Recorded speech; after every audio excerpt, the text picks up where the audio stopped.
For this version of child's pose, we're going to be using a bolster. You can see I folded a blanket to go on top of the bolster to give the bolster a little more thickness. If you have one of the thicker cylindrical bolsters, that's probably more than enough. If at home, if you're using some pillows and you're making sort of a burrito, you wrap some blankets over the pillows, you'll use that, okay? You place it between your inner thighs, and now it's going to bring her knees in a little bit in against that. And then sort of walk your hands down alongside the bolster so you're elongating and draping yourself up and over into child's pose. Now, for some of you, your knees might be not that comfortable in this pose. For some of you, at least initially, feet, toes, ankles might be an issue that may not be that comfortable. If your tush is way up in the air, go ahead and show that or not, lift your butt way up. What you might do is use a blanket or something to fill in that spacing so that it feels like you're able to sit down or almost down on top of your feet or on top of that folded blanket, right? And you could fold that blanket at different heights, right?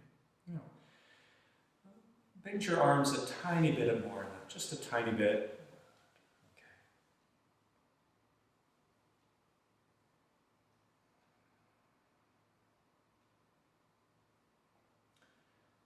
Bending of the arms relaxes this musculature a little bit more. Weight of the body is settling back. You can imagine like a sandbag here on your lower back, or like a little tiny baby elephant sitting down on your back could feel really nice. The musculature here of your back broadens, sort of drapes over the spine.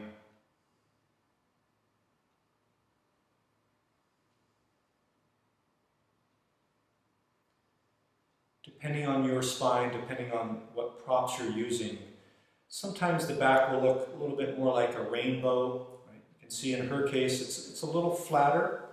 Part of that is the props we're using, part of that is maybe the contours of her spine.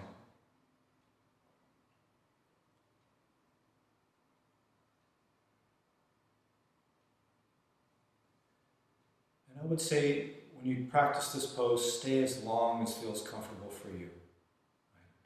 We're going to do 2-3 minutes maybe on each side and then turn the head. Sometimes I'll do it for 5 minutes at a time each side. Some classes you might just do it a minute. Right? But being the go-to pose for today, we want to spend a little time here, and we want to use whatever props allow us to be comfortable and spend some time in the pose.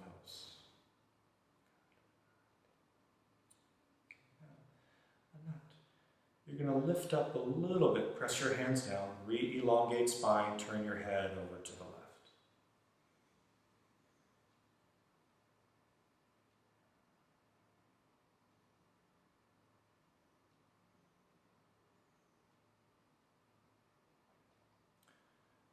One important element of this pose, right? There's much more lung surface area, much more lung tissue in your back than you have in your chest. And so you want to get a sense of that here by breathing and feeling the backs of the lungs expand. Right? Underneath the shoulder blades, up here, all the way, this whole area, the backs of the lungs expand.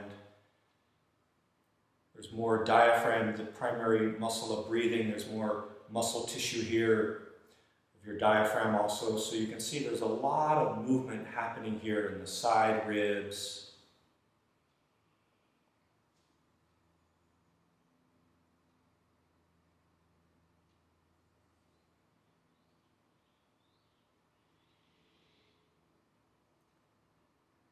My son, who's now 2, doesn't sleep like this anymore, but there was definitely a time where he would fall asleep or take some naps like this.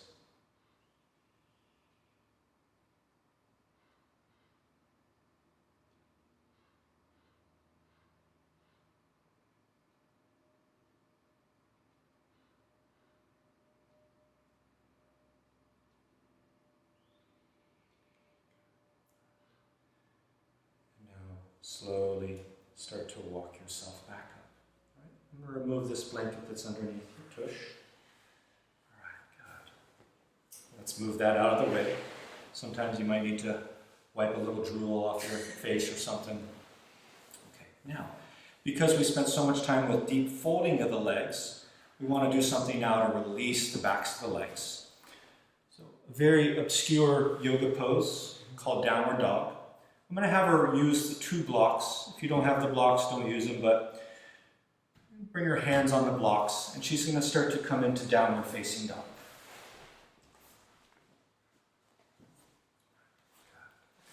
So now the legs have a chance to clear out, so the backs of the knees have a chance to open, right? And she can bend, you can bend and straighten your legs a little bit. One of the reasons I'm having her use the blocks is because it's taking a lot of the weight off her wrist joints and shoulder joints, and it's bringing more of her body weight back into her legs. We've made her arms much longer, 5 inches or so there's a more symmetry between what the arms and legs are doing. So for a lot of people, this is just much more comfortable for the shoulders and or the wrist joints. Good. Now, I want you to bend your legs a little bit. And if you're new to down dog, really practice this. Get us alongside a mirror and sort of look at the shape of your body in down dog so you have a sense, right? You can see she's bent her legs. Now the spine is elongating. Now start to straighten your legs, but imagine your legs are really tight and sort of round your back. Yeah, like this. Yeah. A lot of people, that's what tends to happen. So if you look in the mirror and you see your back rounding, which we do want in child's pose, but we don't want in down dog, then you're going to bend your knees. And the spine is softening into the body, right? So that's a better version of downward facing dog. So it doesn't necessarily have to be with straight legs, although you can experiment and explore. Okay, and then come onto your knees. Good. And sit back in child's pose without the props. Good. We move the blocks out of the way. Yeah. So you can see child's pose is really nice too without props. Shape of the body is a little different here. We have this downward, elongating, sloping spine.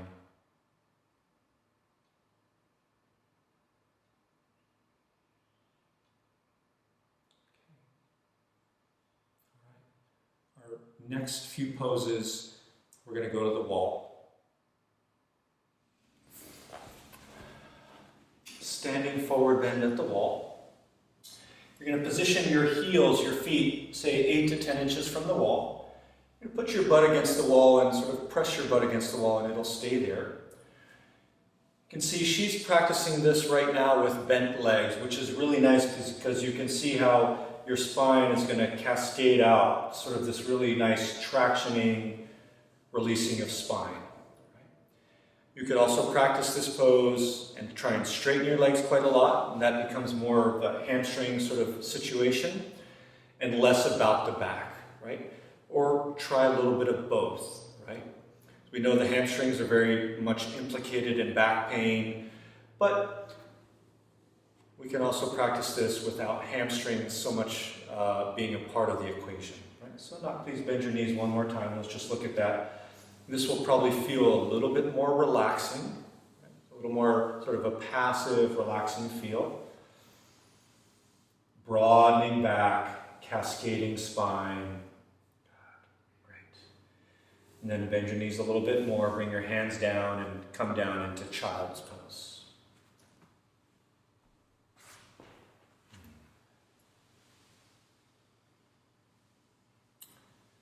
This is the third version of child's pose that we've done in this class. This time her legs are all the way together. Right? Forehead's on the ground, arms tucked alongside of her body. Really nice. This version does create that rainbow arc to the spine, sort of like a turtle shell, and this feels very, very nice also. Right? So, a bunch of different versions of child's pose. Learn them, love them, use them. We're going to move slowly into legs up the wall pose. And slowly come on up. Good. Yeah. And then please sit down and great.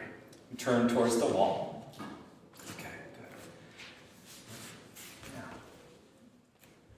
Now, immediately the body goes, oh. So now you can see she's very close to the wall because her legs are pretty flexible. She's able to have her legs straight and be right up against the floorboard just about. Some of you might need some distance away from the wall. Again, the important aspect here is elevating the legs, number one. Number two is back, musculature, surface area resting on the ground. So if you're too close and you have tighter legs, and if that's lifting the lower back, then move away from the wall. And, or try bending the legs a little bit and seeing how that feels. Okay. Some of my friends say that this is their favorite go-to pose.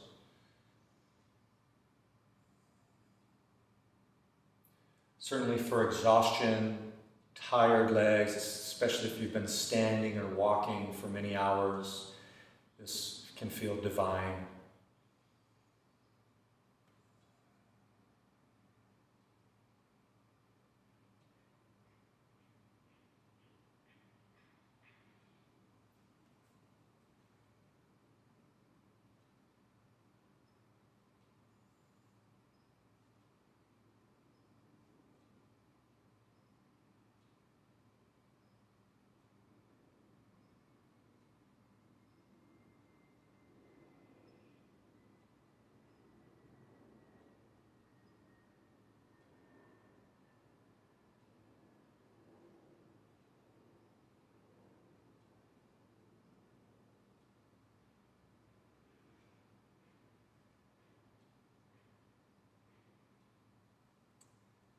Sometimes the hamstrings or buttocks might start to grip a little bit when you stay a long time here. So you might move the legs a little bit. You try recline, cobblers, soles of the feet together. Just taking the straight legs into bent legs. And that might be for a breath, or 2 or 5.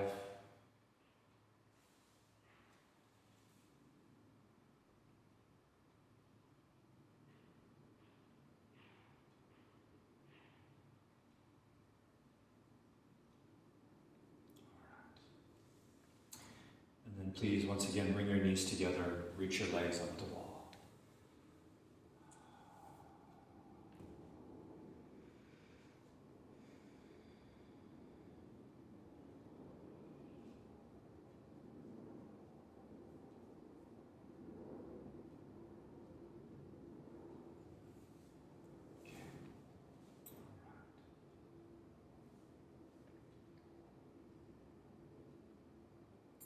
Have more time today, you can press pause, stay in this pose a little longer. You could even end class this way. We're going to move on.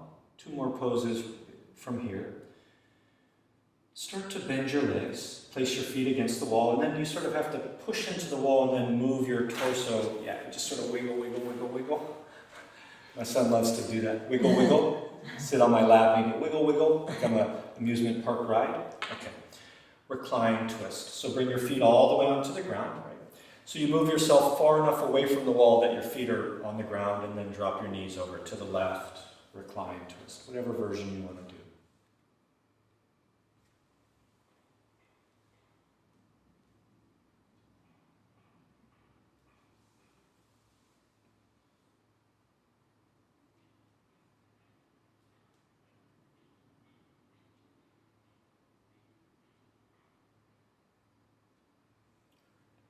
Slowly back to center. Drop your knees over to the right, recline twist.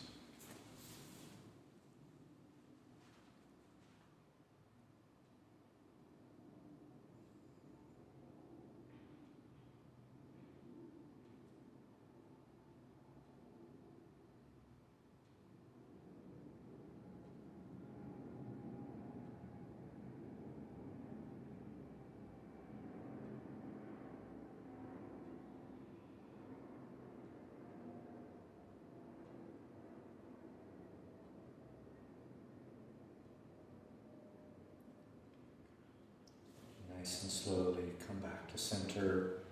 Please bring your knees into your chest. Give them a big embrace. Just seeing someone do that makes my back feel more relaxed. Okay. We'll move away from the wall for the final two poses of this class.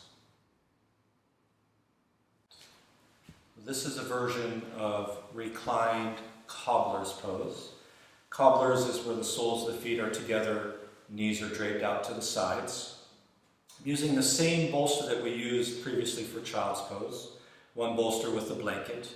Now, again, if you're on the tighter, stiffer side of things, your knees are going to be way up here, which means that you need some support, pillow or blanket underneath them, right? We want your legs, your inner thighs, your outer hips to be able to relax, right? We don't want gripping, so you have to support your legs in a way that allows them to release and relax. I've used 2 blocks to support her feet, but you can use one folded blanket, you could use a small pillow, which would be even softer, maybe a little more comfortable.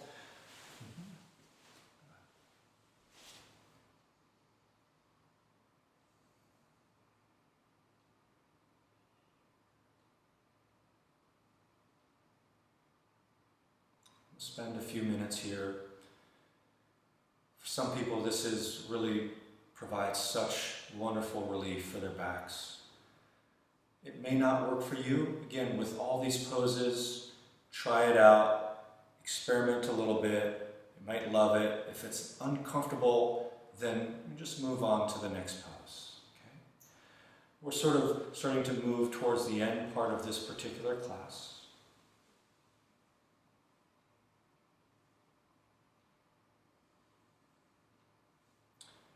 The shape of your legs here in reclined cobblers might feel like it sort of invites your breath to come or to flow deeper into your body.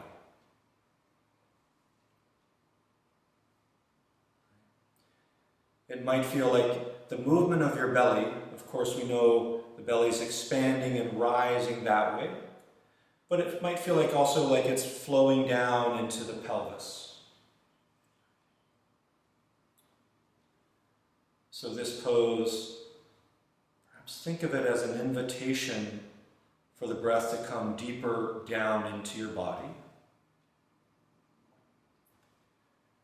We want the legs relaxed.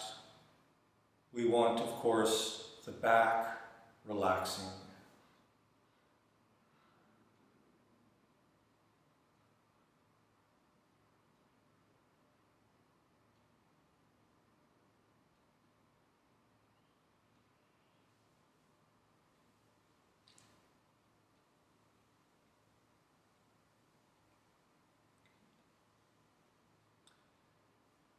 We'll transition to another version of Shavasana. Since we have the bolster already, we have the blocks already. What we're going to do, if at home you're doing this for yourself, you can do one leg at a time, lift the knee up. You sort of push or position the blocks out in front of you a little bit. You start to straighten your legs. You have to readjust the position of the bolster a little bit. You want to make sure that your feet aren't dangling in the air. That would not be so comfortable and might even tighten your back up quite a bit. So the weight of the legs rests onto the bolster, weight of the feet rests onto the blocks. So it has some of the properties of legs on the chair pose, where all the weight of the legs then grounds onto something, and a hybrid of Shavasana, corpse pose.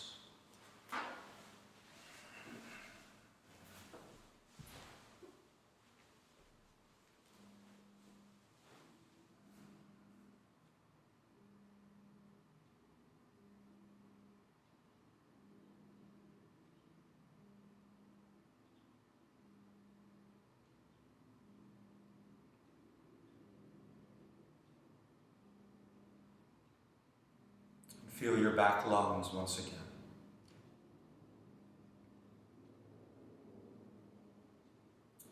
And that expansion into the backs of your ribs. And the backs of your ribs pressing down into the ground.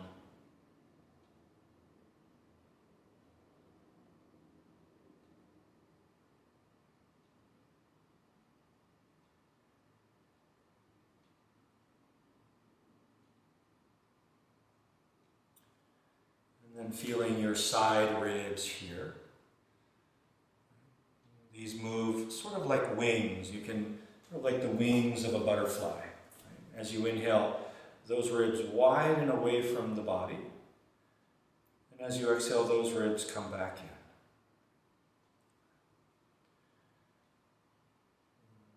in. Inhaling, feeling the movement of your body in the side ribs.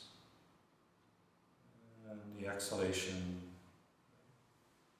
So those ribs, a little more elastic, or they move more than any of the other ribs. Some of them aren't attached the way the others are.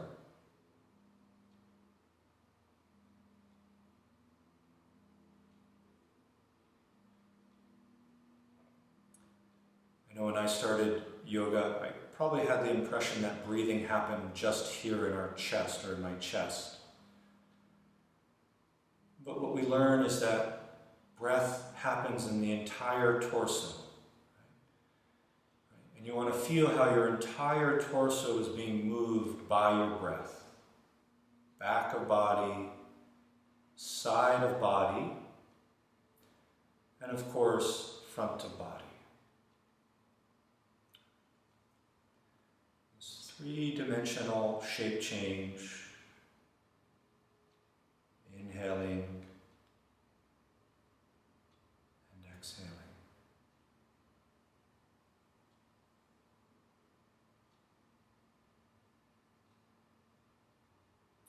May all beings be happy and free.